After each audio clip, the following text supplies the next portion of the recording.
ভবানীপুরে বহুতলে বিধ্বংসী আগুন, ঘটনাস্থলে দমকলের 3টি ইঞ্জিন, সেই ছবি দেখাচ্ছি আপনাদের। এই অগ্নিকাণ্ডের সময় সঙ্গী সহ 4 তলা আটকে পড়েন এক ব্যক্তি, দমকলের রুদ্ধশ্বাস অভিযানে উদ্ধার করা হয়।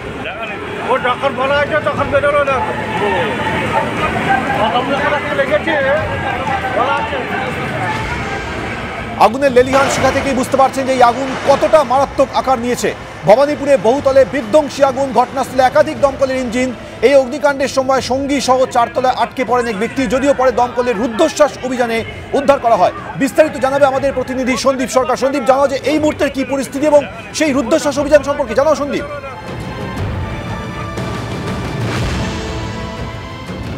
দেখো, ভবানীপুরে যদুবাবুর বাজারের কাছেই এই বহুতলটি রয়েছে। সেই বহুতলের 4 তলায় ভয়াবহ আগুন লেগে যায় আজকে সন্ধেবেলা। সেই 4 তলার যে অংশ তুমি দেখতে পাচ্ছ এই মুহূর্তে, ওই 4 তলার দিয়ে লেলিহান শিখা বের হতে থাকে বাইরে, এবং সেই লেলিহান শিখার মাঝখানে অরিজিৎ দেব নামে এক ব্যক্তি তিনি আটকা পড়ে যান। অরিজিৎ দেব নামে এক ব্যক্তি যখন আটকা পড়ে গিয়েছিলেন, তখন তাকে ওই বারান্দার যে জায়গায় আগুন লেগেছে সেই জায়গা থেকে তিনি কোনো রকমে বেরিয়ে বারান্দায় আসেন, এবং বারান্দায় এই যে আলো দেওয়া হচ্ছে যে জায়গাটায় তুমি দেখতে পাচ্ছ, বারান্দার এই জায়গায় তিনি কোনো রকমে কম্বল চাপা দিয়ে বসেছিলেন আগুনের হাত থেকে বাঁচার জন্য। দমকল বাহিনী পাশের বহুতলের ছাদে উঠে পড়ে, এবং পাশের বহুতলের ছাদে উঠে কোনো রকমে ওই যে ব্যক্তি অরিজিৎ দেব আটকা পড়ে গিয়েছিলেন তার গায়ে জল ছেটাতে শুরু করেন, যাতে আগুনের শিখা তার শরীর পর্যন্ত পৌঁছতে না পারে, এবং তাকে বারবার উৎসাহিত করা হয় তিনি যাতে কোনো রকমে কম্বল গায়ের থেকে না সরান। এবং এই উদ্যোগ যখন দমকলের তরফ থেকে নেওয়া হচ্ছে, তখন দমকল বাহিনীরই আরেকজন তিনি গ্রিল ভাঙার কাজ শুরু করেন, এবং কোনো রকমে পাশের বাড়ির ছাদ থেকে তারা গ্রিল ভাঙতে শুরু করেন। গ্রিলের মধ্যে একটা বড়সড় একটা মানুষ বেরোনোর মতো একটা অংশ ভাঙা হয়, এবং যখন সেই অংশটা ভাঙা হয়ে গিয়েছে তখন ওই পাশের বাড়ির ছাদ থেকেই দমকল বাহিনীর লোকজন তারা আগুনের ভেতর থেকে তাকে বের করে নিয়ে আসেন, এবং তাকে বের করে পাশের বাড়ির ছাদে নিয়ে যাওয়া হয়, এবং পাশের বাড়ির ছাদের থেকেই দমকল বাহিনী জল দিয়ে ওই ব্যালকানির আগুন নেভানোর চেষ্টা করে যাচ্ছিল। অন্যদিকে যখন ওই ব্যক্তিকে উদ্ধার করা হচ্ছে, তখন ওই বহুতলের ওই ফ্লোরেরই আরেকটি অংশে অনামিকা সর্দার নামে ওই ব্যক্তির এক সঙ্গী তিনি আটকা পড়ে গিয়েছিলেন। তাকে বাড়ির পিছনের দিকের অংশ থেকে পাশের ছাদে নিয়ে যাওয়া হয়, তাকেও উদ্ধার করা হয়েছে।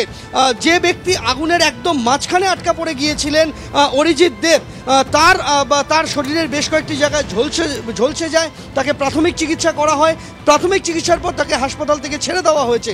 দমকলের মোট 4টি ইঞ্জিন ঘটনাস্থলে আসে। 4টি ইঞ্জিনের সাহায্যে আর পাশের বহুতলে ছাদে উঠে দমকল বাহিনী প্রথমে জল দিয়ে আগুন নেভাতে শুরু করে, কিন্তু আগুনের একদম উৎস পর্যন্ত তারা পৌঁছাতে পারছিলেন না। তার মাঝখানে ব্যালকানিতে আটকা পড়েছিলেন অরিজিৎ দেব নামে ওই ব্যক্তি। তাকে বাঁচানোটা সব থেকে বেশি গুরুত্বপূর্ণ ছিল, তাই তাকে লক্ষ্য করে জল দিতে শুরু করেন দমকল কর্মীরা।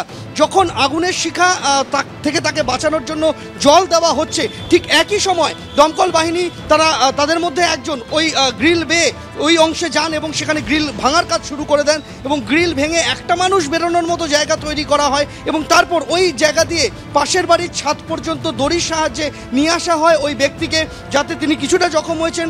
প্রাথমিক চিকিৎসার পর তাকে হাসপাতাল থেকে ছেড়ে দেওয়া হয়েছে। আগুন লাগার কারণ এখনো পর্যন্ত স্পষ্ট নয়। ওই ব্যক্তি এবং তার এক সঙ্গিনী তিনি আটকা পড়ে গিয়েছিলেন ওই বহুতলের চারতলায়। রুদ্ধশ্বাস অভিযানে সেই ব্যক্তি এবং তার সঙ্গীকে উদ্ধার করা হয়েছে। তুমি আমাদের সঙ্গে থাকো। যে ব্যক্তি অর্থাৎ অরিজিৎ দেব, যিনি আটকে পড়েছিলেন এই বিধ্বংসী অগ্নিকাণ্ডের মধ্যে, তিনি কি বললেন শোনাব। আমি দেখলাম যখন ধোঁয়া বেরোচ্ছে, আগুন লেগেছে, আমি জল দিয়ে নেভানোর চেষ্টা করলাম। তারপর the fire went out of control. তো বেডিং ছিল কিছু, শীতকাল যেহেতু বেডিংয়ে থাকলে, আর কিছু বই খাতা ছিল আমার, তো কনভার্সেবল জিনিসপত্র ছিল, সব ঝরে গেছিলো। তো তারপর আমি বারান্দায় বেরিয়ে চলে আসি, তখন ঘরের মধ্যে অলরেডি অনেক জিনিসপত্র আগুন লেগে গেছে। আমি একদম কোনায় চলে এসেছিলাম, কোনায় কম্বল ছিল, তোষক ফোষক ছিল, আমি ওগুলোর তলায় ঢুকে চাপা দিয়ে নিজেকে কোনো রকম বাঁচিয়ে রেখেছিলাম। তারপর ফায়ার ব্রিগেডের লোক এলেন, বাইরে দিয়ে এসে গ্রিল একটা ভাঙলেন, ওখান দিয়ে বেরিয়ে আমি টপকে দড়ি ছিল, দড়ি ধরে ঝুলে আমি বেরিয়ে চলে এসেছি। ওটা একটু কনফিউশন আছে, কী করে লাগলো, ইদার হতে পারে শর্ট সার্কিট থেকেই খুব সম্ভবত হতে পারে।